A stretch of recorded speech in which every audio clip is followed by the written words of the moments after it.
Queridos amigos, apreciados hermanos, un gusto saludarles desde la ciudad de Tarma. Me da mucha alegría de contar la presencia de David Bustamante. Es un joven que tiene grandes sueños por delante. Cuéntanos, David, y cuáles son tus planes. Buenos días, Pastor Witter. La verdad, muchas gracias porque para mí es un privilegio estar acá juntamente con usted. Soy de Cajamarca, estoy en el área de colportaje, acá en la Misión Central del Perú, cumpliendo grandes retos que nos trae la vida, grandes proyectos, grandes luchas también acá en la ciudad de Tarma, dando estudios bíblicos, predicando la palabra de Dios en todas partes del mundo, porque sabemos que Jesús viene pronto. Y pastor también, presentarle, ¿no?, este material, el misterio de profecía, esperanza para un mundo en crisis, que estamos trabajando con este proyecto, mensajeros de esperanza en los penales, donde también necesitan conocer de Dios. Y es que por eso estoy acá también, pastor. Ya son 2 meses acá en la ciudad de Tarma y vamos luchando hasta llegar a la meta planteada. Cuéntanos un poco, ¿cómo así llegaste al Ministerio de Colportaje? La verdad, pastor, es una larga historia, pero voy a contar una parte pequeñita nomás. Yo había llegado como invitado a la iglesia adventista el 21 de diciembre a la UPU en Lima. ¿Ya? Y iniciaron a contar los testimonios, y había un testimonio que era relacionado a mi vida. Y pregunté qué era el área del colportaje. Y me dieron la explicación una cierta parte, pero la decisión fue, pastor, de la noche a la mañana. Yo sábado llegué a la iglesia y domingo estaba viajando a la ciudad de Huancayo por primera vez a cumplir la misión a través del colportaje. David, tengo esa bonita experiencia también, es amplio para contarles. Yo agradezco a la iglesia infinitamente, ¿no?, a Dios sobre todas las cosas, que el Señor me dio a conocer este ministerio de colportaje, y Dios obró grandes milagros en mi vida, en la vida estudiantil, en todas las vacaciones, tanto recuerdo en julio, en verano, salí a colportar. Conozco por este ministerio varias ciudades como Iquitos, Pucallpa, Lima, también colporté en Ecuador. Así que, David, yo te animo para que sigas en este ministerio de colportaje. Si un joven lo está escuchando por ahí, no, un padre de familia, por favor, envía a su hijo a este ministerio de colportaje. Verás cómo Dios va a hacer grandes cosas en su hijo. Y siempre el deseo de Dios es que los jóvenes tengan grandes éxitos en la vida. La verdad, pastor, ¿no?, para finalizar, solamente invitar ahí a los hermanos, amigos que se unan al proyecto, ¿no? Pueden comprar un libro, y con este libro va a llegar a un interno del penal, pastor. Al igual que usted, pastor, está participando ya de este proyecto, hacemos la invitación, ¿no?, que todos los hermanos, amigos se unan a este proyecto, tan solo comprando un libro y salvando una vida en el penal. Oh, interesante. Qué bueno, David, por este plan hermoso. Nos sumamos todos porque el objetivo principal es salvar al hombre del pecado. Como iglesia, ¿no?, tenemos la misión de predicar el evangelio a todos los confines de este mundo. Bien, vamos a comenzar entonces el repaso de la lección. Querido Dios, gracias porque usted es bueno con cada uno de nosotros. En esta mañana, Señor, pedimos tu permiso, tu dirección, y que tú seas el centro de la lección. Pedimos, Señor, por amor a Jesús. Amén. Amén. Bien, queridos amigos, hermanos, estamos llegando prácticamente ya a los últimos meses del año 2024 y es prácticamente el último trimestre del estudio de la lección de escuela sabática. Y tenemos un material muy interesante. Habíamos estudiado el libro de Marcos el trimestre anterior. Ahora vamos a iniciar a estudiar el libro de San Juan. El autor es más conocido como el discípulo amado. El título de la lección es Señales que indican el camino. David, ¿por qué el libro de Juan se escribió? ¿Cuál es el propósito de este libro? Acá mayormente nos enfatiza sobre los milagros de Jesús para que todos nosotros creamos quién es Jesús, el Hijo del Dios viviente, ¿no? Así es. El propósito del libro de Juan ha sido mostrar la divinidad de Cristo, ¿no?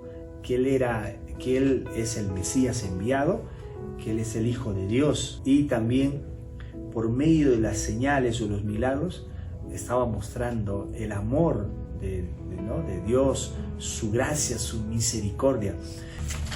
La primera señal, el gran milagro, podemos llamarlo así, es el milagro de las bodas de Caná, de Galilea. Jesús participó de esta boda, fue invitado, sus discípulos, también estaba ahí la madre de Jesús. Y en esta situación muy interesante es donde faltó el vino. Y es ahí donde Jesús hace un gran milagro. Jesús ordena a los sirvientes que llenen las tinajas agua. A las tinajas con agua. Y Jesús hizo un gran milagro. ¿Cuál es la enseñanza de este milagro, David? La enseñanza de este milagro, pastor, así según mi punto de vista, es que los discípulos iniciaron a creer en Dios. Pero lamentablemente hoy en día, también en la actualidad, ¿no? Nosotros, mientras no veamos un milagro, nosotros no creemos en Dios. Así es. Esta señal marcó el camino, ¿no? Así porque, como decíamos hace un momento, el propósito del libro de Juan ha sido mostrar la divinidad de Cristo, y mediante estos milagros Juan resalta que es una de las señales. Y quiero leer lo que dice Juan 2:11. Este principio de señales hizo Jesús en Caná de Galilea y manifestó, dice, su gloria. Sus discípulos creyeron en él.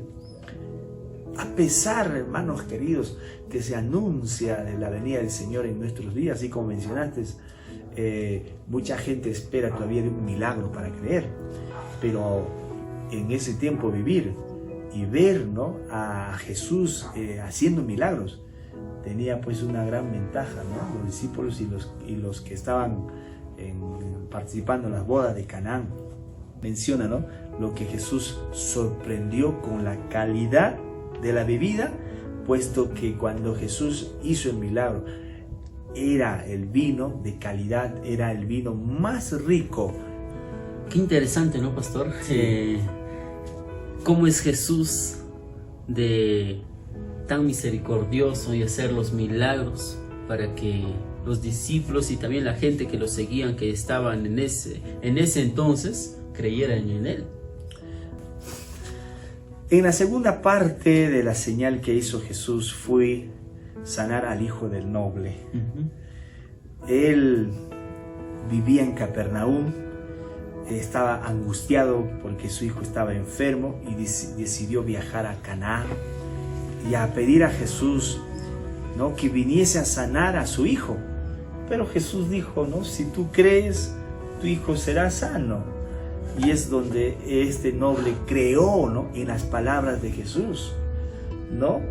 Y él se quedó, no volvió inmediatamente a su casa, sino dice el texto que él volvió al día siguiente. Le dijeron que ayer había sido sanado su hijo. Es interesante de este noble que él creó en las palabras de Jesús. Pues bueno, él había solicitado para que vaya a su casa, ¿no? Pero Jesús tan solamente le dijo, cree. Y él creó en las palabras de Jesús y así fue sanado de su hijo. Es interesante, pastor, ¿no? Y en esta mañana, ¿cuántos de nosotros creeremos en el Señor Jesús? Esa es la pregunta, ¿no? Ahora, David, encontramos otra señal, de los señales o milagros del paralítico de Betesda.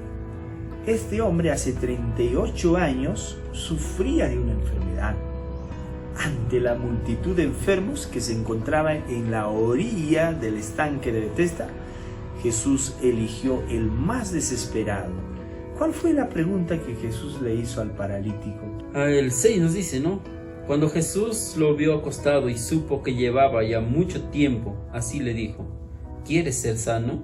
El enfermo le respondió: Señor, no tengo quien me meta en el estanque cuando se agita el agua. Mientras yo voy, otro desciende antes que yo. Jesús no pide a este enfermo que ejerce su fe en él, ¿no? Dice simplemente: levántate, toma tu lecho y anda. Pero la fe del hombre se aferra a esa palabra. Qué interesante, mira cómo resalta el libro de Juan la actitud, ¿no?, de estos hombres. Así como el noble, ahora también el paralítico. No sabía quién era Jesús, pero luego él entendió y reconoció, ¿no?, que era el Mesías, porque le encontraron en el templo a este hombre sano, participando en el culto. Interesante, él creyó en las palabras de Jesús, que le dijo: levántate, toma tu lecho y anda. Aquel hombre se levantó instantáneamente y fue sanado. Acá también resalta mucho, pastor, la fe. Así es. La fe que tenía el paralítico, ¿no? Porque imagínense, ¿quién iba a pensar que aparezca un hombre desconocido y le diga: ¿quieres ser sano?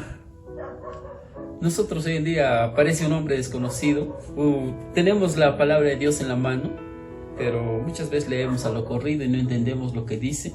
¿Qué mensaje Jesús tiene para cada uno de nosotros? Puede ser que al leer la palabra de Dios nosotros encontremos la paz verdadera en nuestras vidas. Así es. Y por esto, dice, los judíos perseguían a Jesús y procuraban matarle, porque hacía estas cosas en sábado. Era lógico, ¿no?, que una vez sanado el enfermo regresara a su casa portando sus pertenencias, pero estaba transgrediendo el sábado.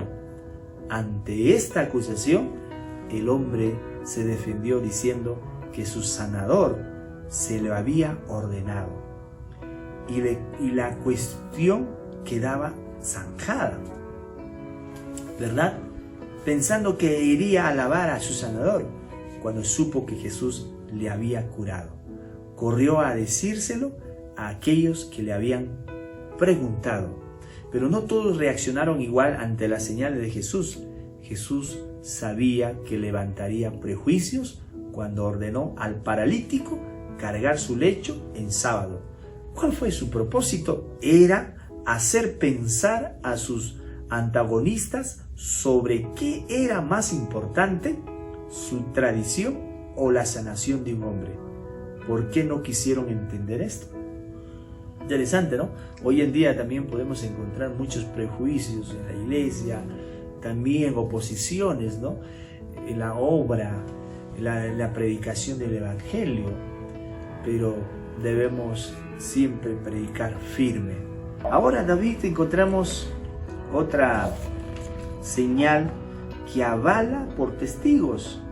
La Biblia habla en San Juan 5:17: mi Padre hasta ahora trabaja y yo trabajo. Jesús atestiguó que sus enseñanzas, ¿no?, que las señales, incluso Juan el Bautista, quien presidía, ¿no?, quien anunciaba la llegada de él, fueron como testigos. Y sobre todas las cosas, que Jesús hacía la voluntad de su Padre. Dice en San Juan 5:18: por esto pues procuraban más aún los judíos matarle, porque no solo quebrantaba el sábado, sino que también decía que Dios era su propio Padre, haciéndose igual a Dios. Al ser acusado como transgresor del sábado, Jesús contestó: mi Padre hasta ahora trabaja y yo trabajo. Esta afirmación fue, ¿qué cosa? Fue interpretada como una afirmación de divinidad. Por eso Juan en su libro da un énfasis presentando a Jesús como Dios, su divinidad, su ministerio en el plan de salvación. David, de esta manera estamos terminando la lección. de esta semana fue muy interesante, que Juan, tras presentar las señales o tras presentar los milagros, dio a conocer que Jesús era el Mesías, su divinidad, su misericordia, su gracia, su amor. Que Dios los bendiga a cada uno de ustedes. Tengamos fe en lo que está escrito, porque dice la Biblia, en ella tenéis la vida eterna.